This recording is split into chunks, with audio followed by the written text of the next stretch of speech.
Hey y'all, it's Amanda, and today we're going to be starting two of the most beautiful cut flowers from seed. All right, so we're going to be working with Gerber daisies and Lisianthus, also known as two of the slowest growing cut flowers for your garden. But if you start them now, you will have incredible blooms this next spring. Now, typically I start my Lisianthus in the summer, and I did that, but then I had a rough summer. I had some injuries. I just had a lot going on, and I ended up allowing most of those seedlings to die. So typically I grow them during the summer, I plant them out in the fall, I overwinter them, and then I have blooms in actually come early summer. But this year, since I wasn't able to keep those seedlings alive in time to get them planted out, I'm going to go ahead and start my Lisianthus now. And the earlier you can start your Lisianthus, the better. For me, Lisianthus will not bloom until June. So I have plenty of time, but since they're so slow growing, I'm going to get them started. And last year I grew Gerber daisies from seed for the first time, and they took forever.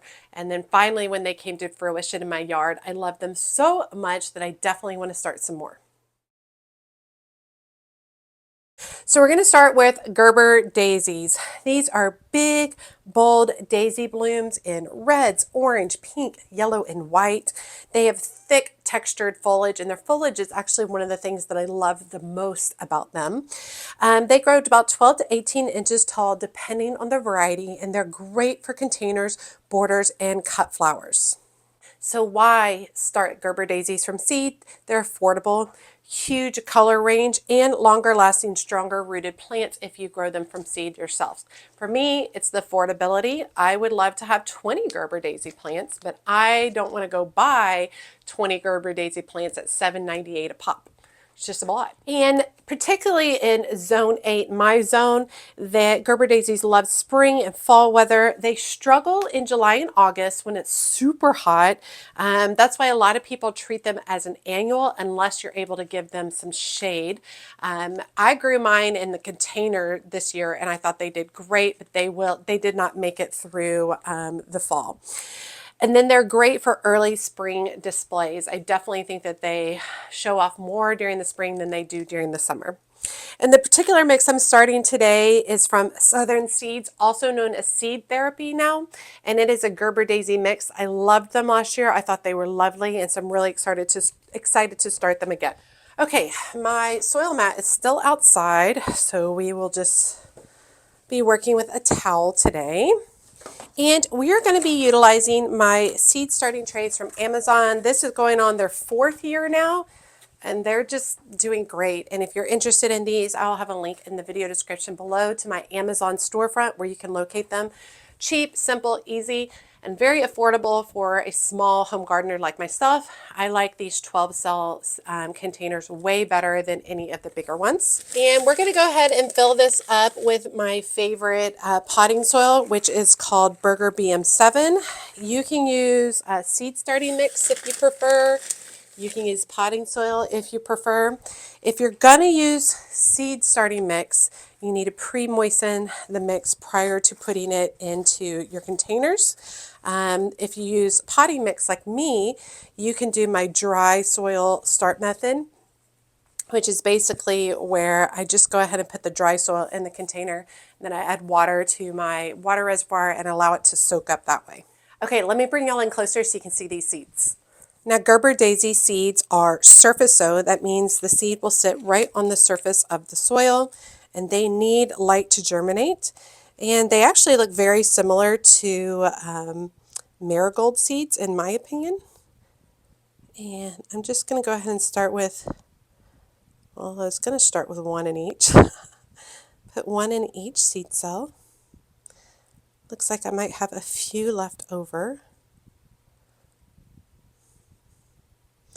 So on those few left over on this back area, I'm going to put one seed on one side and one seed on the other side of the cell, just like that.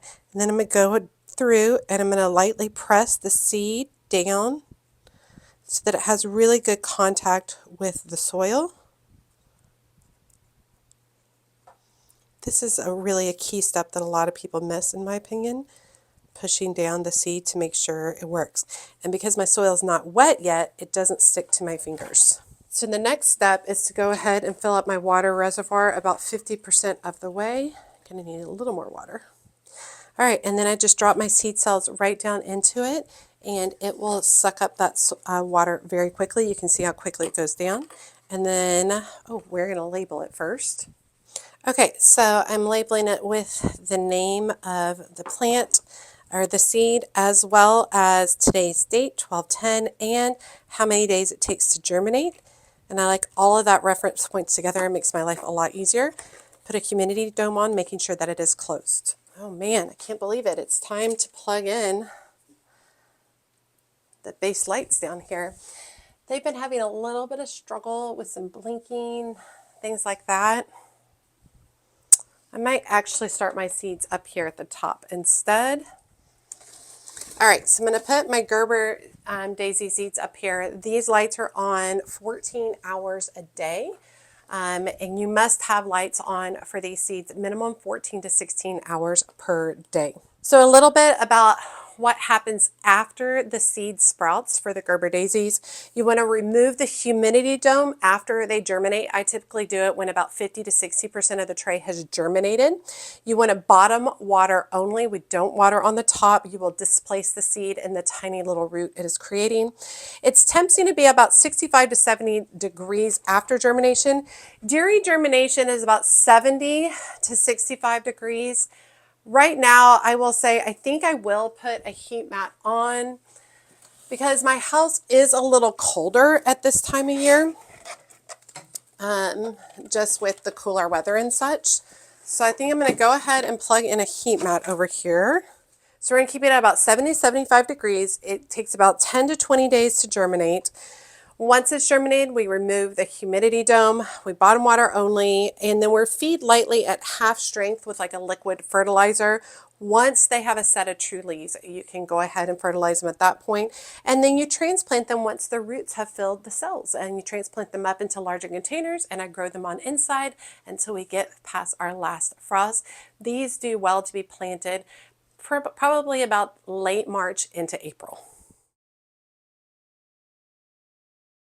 Okay, so moving on to Lisianthus. Like I said, I typically start these in the summer, start them from seed in the summer, plant them in the fall, grow them on throughout, overwinter them, and then I have blooms next summer.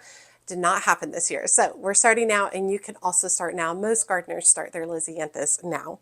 And so Lisianthus are rose-like blooms. Their colors are in shades of white, pink, purple, apricot, green, and bicolors. They can grow anywhere from 18 to 36 inches tall, depending on the variety.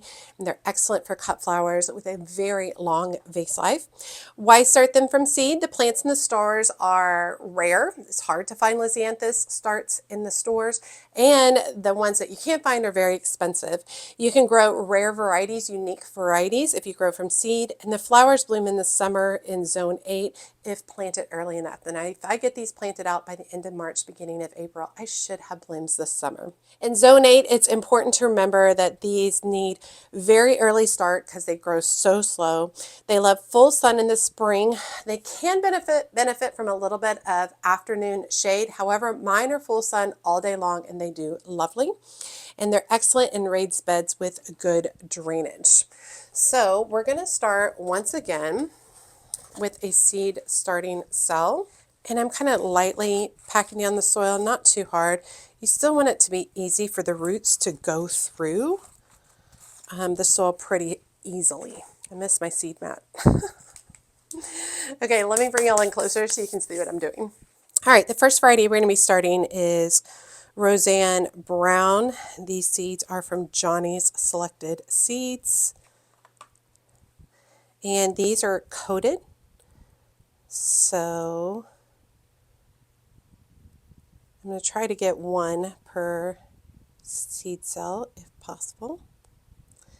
This coating on them, it's a water-soluble coating, and once the soil gets moist, it will dissolve and the seed will be left there in place.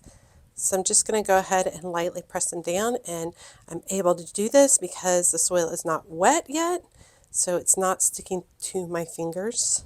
All right, and then once again, I'm putting the name on the label, as well as today's date and the number of days to germination, which is 10 to 21 days. And then we're going to go ahead and fill the water reservoir halfway again. And Lisianthus or surface sow, once again, I love surface sow seeds. Right on top, barely pressed into the soil, and they're good to go. We'll put the humidity dome on top, making sure that it is closed. Okay, for this next set of Lisianthus, I'm doing something a little bit different. I collected Lisianthus seed pods this year. It's a whole thing. It's the first time I've done it, and just as an experiment, we're going to basically break up these seed pods over the top of the soil and see if I can't get any of these to germinate. The seeds are super tiny, so I'm definitely overseeding because I really haven't tried this before, so I don't really know if I'm doing this right or not. So this is just kind of a test to see, but I definitely seed some seeds that were clinging to my fingers.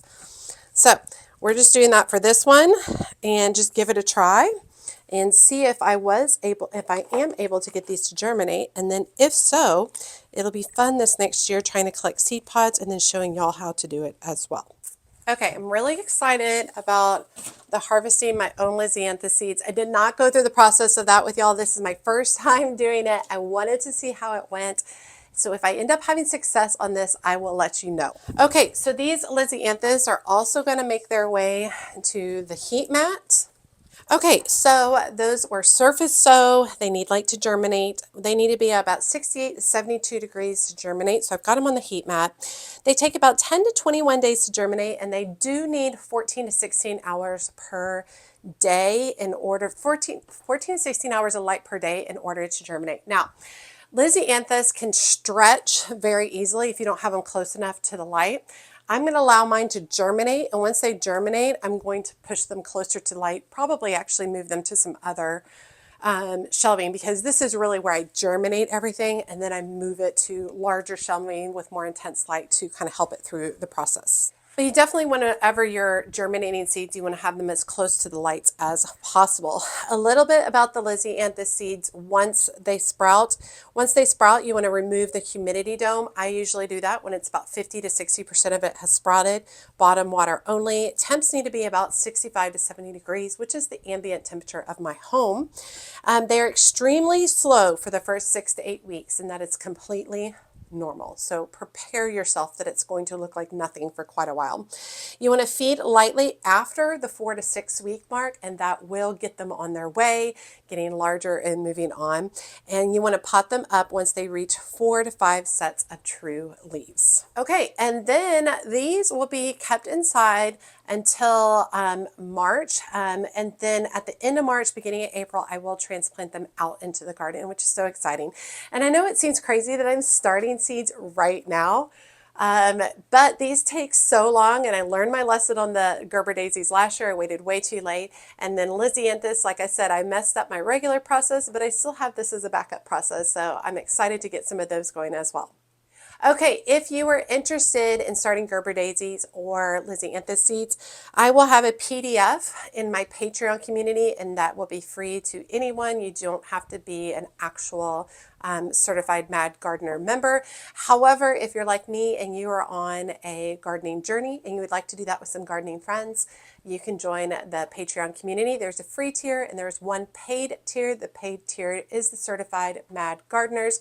It's a great group of people, and we do exclusive videos, we do lives, share group messaging, we do photo sharing. It's really lovely. I typically update what's going on with myself in my garden about 5 to 6 times per week. All right, y'all, we're off. Spring 2026. The first seed started for it. I'm really, really excited.